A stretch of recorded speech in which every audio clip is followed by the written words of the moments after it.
Hi everybody and welcome to the start of a brand new Let's Play. That should give away what we're playing. But yeah, today we're starting my playthrough of Marvel's Spider-Man the Remaster on the PS5, which was released, I think... it was released with Miles Morales, so when you got the so when Spider-Man Miles Morales came out on the PS4 and 5, when you pre-ordered the on the with the PS5 version, when you got the deluxe edition, you also got the PS5 remaster for this game, and then later on, I think last year, they released it as a standalone download that you could get on download only, which you could get on the PS5 without having to buy the deluxe edition of Spider-Man Miles Morales. So yeah, this is one of my favorite games of the on the PS4. It was just such a fun time. So for the PS5 version, what the remaster added was basically it runs at 4K 60, I think. So yeah, it runs a higher frame rate. Gives you more graphical options, like the ability to you can either have it ray tracing, like high frame rate or ray tracing, just basically give you more graphical options. And it basically came with all of the DLC as well. There's quite a bit of DLC expansions for this game as well, which is kind of awesome. The other thing that they did was they changed Peter Parker's facial design, so they seem to make him, for the remaster, a bit closer to the movie version of Spider-Man, closer to Tom Holland basically, which is just a bit weird, because it looks fine, and the facial animations are good, but it's just like, why bother? There's not really a need to. But yeah, so it's just kind of a weird thing that they decided to do. But here we go, the best bit of the whole fucking game. The thing which everybody fucking loves. Just swinging through New York. It's just so much fun to kind of swing through and just go at breakneck speed. I'm playing this on New Game Plus, so that basically means that I've got a fully powered up Spider-Man with all of his kind of maneuverability from the end game, so it makes it a hell of a lot more useful, because you get the start of the game, you basically you only get one web zip, whereas you can unlock it so that you do two web zips in a row, which is kind of pulls you along faster. So yeah, it's kind of a cool little thing. But yeah, I fucking love oh god. It's just so much fun to kind of blast through go through the city as fast as you can. It's one of the reasons why I don't really mind. I'll sometimes just swing through the city anyway, even when I unlock fast travel options, I'll still web swing through the city for a lot of it, just because it's so much fucking fun and there's so much maneuverability and stuff. So yeah, basically Kingpin's doing shit. Wilson Fisk is doing shit, and so we have to and so we're heading off to try and stop him from causing any more mayhem. Oh shit, run out way. Gotta have it explode. It's gotta be an oil tank. It's gotta be a petrol tanker, and it's gotta fucking explode. Gotta have the cinematic feel to it, Ah, shit. Well, that cop's dead. Oh, Spidey's quick. So it's now time for the fight, for the combat. The combat is actually really good. It's, I would say, it's not. It's very reminiscent of the Arkham games. I would say it's a little bit. It's better than Asylum and Origins, but it's not quite as good as City and definitely nowhere near as good as Arkham Knight. You know, I don't really like Arkham Knight that much, but one thing I will give it is the combat is fucking amazing. So yeah, I actually feel like the combat actually this kind of combat style suits Spider-Man better than Batman, just because I kind of associate Batman with being more kind of rough and tumble kind of brawler type, rather than zipping from enemy to enemy and doing all that kind of acrobatic shit, which is what Spider-Man's kind of known for. So it kind of fits Spider-Man's combat system. The combat system fits Spider-Man a bit better than it does Batman. But you know, it's not the. It's not like the I have a major problem with it. It's just that's how it goes. So the suit that I'm wearing, the Spider-Man suit, is not the standard suit. I didn't realise this at the time, but basically, when you start New Game Plus, whichever suit you finish the last game with, that's the one you start off with here. And this is the Spider-Man Homecoming suit.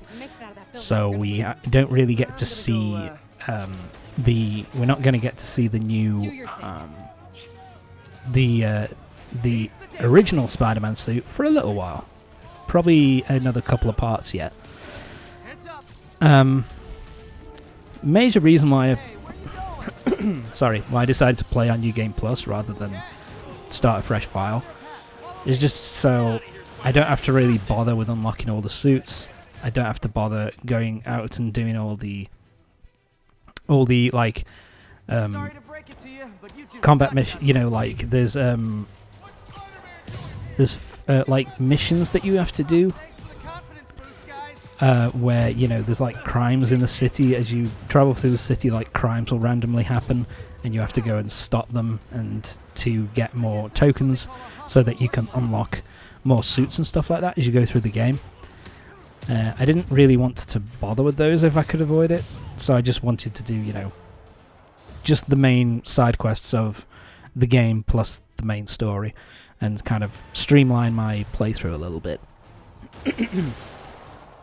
Stuff like that, you know. Something else which I really love, the web zip. Tapping L2 and R2 just to web zip to the nearest like ledge is really fun. You also get these things which are like kind of finishing moves. Basically, you start off at the beginning of the game, I think, with just 1 bar, and when you get to max, you end up with 3 bars. So that gives you like 3 finishing moves, which you just hit triangle and circle to activate, and Spider-Man just basically does an animation to kind of finish off the enemy. In terms of what the enemy, in terms of the how many there are, I think there's like 4 or 5 like different finishing moves that you can perform, and then they kind of just repeat after that. So also crawling through vents. I kind of like running up walls as well. That's a lot of fun to kind of just sprint up the side of walls, just completely say fuck you to the laws of physics. But it's fun. So yeah, early on I'm going to be making these guys completely my bitch because, well, fully maxed out character. So enemies will go down in like 2 or 3 shots, when normally it would take 4 or 5 hits to basically finish them off once and for all. So yeah, there we go. But yeah, I don't really need to use finishes at this moment. It'll make, you know, as the game goes on, you fight more difficult enemies. Early on, you just face off against guys who are barehanded, goons with guns, and then goons with rocket launchers, which we'll see very soon. This I find kind of weird, that, you know, Spider-Man kind of, when he's just walking normally, he just kind of is in this kind of bent over, kind of hunched stance. I don't really get it, but whatever. Yeah, where's the vent? Find the vent. There you go. So yeah, web zip up to the vent, and boom. We're going the right way? Yeah, we're going the right way. Yeah, I feel as if this first section with the Fisk in Fisk Tower is actually a pretty good way of introducing you to the combat stuff. Did you get a full kind of showing of it? Whoop! Jump out of the way. There you go. Kick your ass. Yeah, so I think we get introduced to a fair few of the enemy types during this first section. And then we get, and then as the game goes on, obviously you get to deal with like more difficult mooks in kind of different factions and stuff like that. I am slightly disappointed with the remaster that they didn't try to make Fisk look a little bit more like Fisk from the Daredevil show. What was his name? Vincent D'Onofrio. I mean, it still looks good. Still looks like Kingpin. I think it looks closer to his comic book and kind of cartoon kind of design. Yay! Yeah, there's a lot of cool things that you can do. Fuck you. Yeah, I really like, you know, the catapult into the air, holding square, and just kind of launching them into the air, and then either pulling them back to the ground like that, or just, you know, kind of beating the shit out of them. You can also web them up so that you can kind of like use your webbing to kind of swing them around and throw them away and that kind of thing. There's a lot of cool stuff that you can do once you've fully leveled up Spider-Man and unlocked all of his abilities. He's got a ton of cool abilities to use. They're a lot of fun. Okay. You do realize that you guys have been useless so far, right? It's just been me fighting these pricks. What the fuck are you doing? You go after them. We'll look for the bombs. By the way, yes, I did actually spend a lot of my first playthrough with the Spider-Man Homecoming skin. I just really love that suit design. It's very you know, classic Steve Ditko type kind of design. It just looks so awesome. I love it. And of course, I will be trying to show off pretty much every single suit. I'm pretty much changing my suit every single time I record. So, shit. Yeah, this is the thing which I kind of don't like, which is a bit dated. We've got like the quick time events, you know, the time presses that you have to do, and the tapping of buttons and all that kind of shit. It's something which it happens a lot in this one, but in the sequel, in Spider-Man 2, they get rid of a lot of it. Not everything. They still do it from time to time in Spider-Man 2, but they do it a lot less often. Yeah, we kind of get stuck in a lot of vents early on. But I guess it is a very Spider-Man thing to do, kind of crawl through vents. Alright. Yeah, here we go, the rocket launcher, guys. So you can dodge them, but if you also, when you dodge, it also slows down time a little bit if you time it perfectly. So you can also just web, like, use your web to kind of throw the shit, to throw the rocket right back at them. So yeah, and of course it's, you know, superheroes, so non-lethal rocket launcher. Not for me, for everybody else. Yeah. These, I kind of like these parts as well. Don't see them a whole lot, but you can just hold down the sprint button and run forward, and you will, fuck, there you go. Jumping off the wall. Well, that was awesome.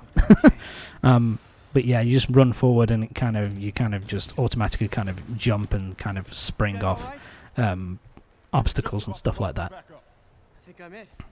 Lead the way. We'll be right behind you. Heads up, boss. Fuck you, Kingpin. Why'd you have so many... Why'd you have to use your money to deal with these cops? Have them on your payroll. That's just bullshit.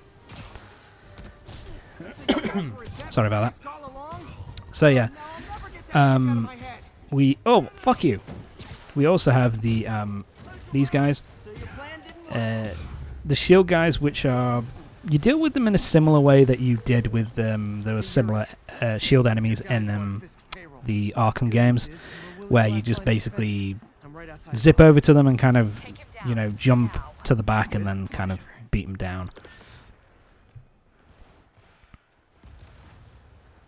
So let's head in. So yeah, time for our first boss fight. And our first boss fight is against Wilson Fisk. Who could have saw that one coming, eh? I kind of like this, though. He's just sitting at his desk, kind of writing, just writing off his, writing off his taxes.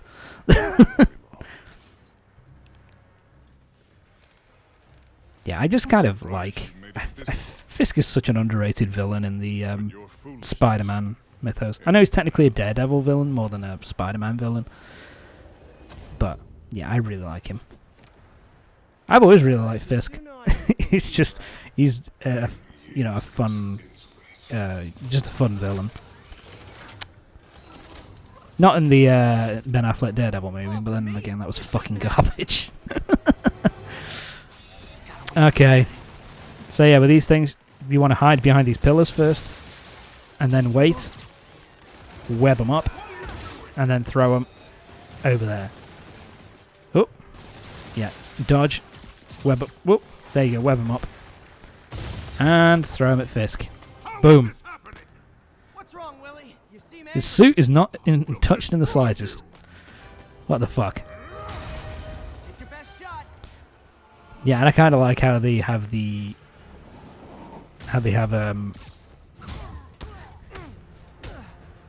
Fisk be his kind of a, you know, be his brutal self. Because yeah, that's something which they showed this more in the like, oh shit. They showed this more in like they showed it more in like the Daredevil like Netflix series, or I guess now Disney Plus series. Fucking hell, he's a strong motherfucker. But they kind of showed him that he's, you know, not just all talk. He can kick some ass. Which, you know, they didn't really... I don't remember in the TV show, in like the old Spider-Man cartoon, whether he ever fought. I can't really remember. But I think he was just like, you know, the boss who would kind of hire other people to do his shit. Fuck you. Whoa, shit. Not this time. Nah, I'm not out of my depth. I'm gonna kick your ass. Yeah, so it's pretty much a rinse and repeat kind of boss. It's a pretty fun boss, though, to be fair. Just web him up and then just beat the ever-living shit out of him. Yeah, quick time events. These are not needed. I'll be honest with you. They're just not needed. But they're also not complicated, so it's kind of not needed, but kind of, what's the word, inoffensive, I guess. But it is something which I don't think you really need. Yeah, beat the shit out of him. Yeah, and I also love how cinematic this is. Oh my god. Fisk gets the shit beaten out of him. So, should we kiss now? Do you want to kiss, Willie? Yeah, maybe later. I love that reference there. They do that a fair bit. Like they do give little references to various other Spider-Man like media. So it's kind of cool in that regard. And now he's going to go to look at all that beating up, and he's like, his jacket's hardly damaged, and he's got a few cuts on his face, and that's it. Whoop, gotta go. Hey, good luck, Willie. I have a feeling you're gonna need it. Yeah, I will say Yuri Lowenthal is playing Peter Parker and Spider-Man in this, and he does a really good job of the kind of the quippy kind of nature of Spider-Man. He really like nails it perfectly. But anyway, that's going to be it for this part. The first part of Spider-Man Remastered. Join me next time for the next part, when we'll be doing more introductory stuff, like we get introduced to some of the collectibles that we can get, as well as doing some more story missions. So yeah, see you next time.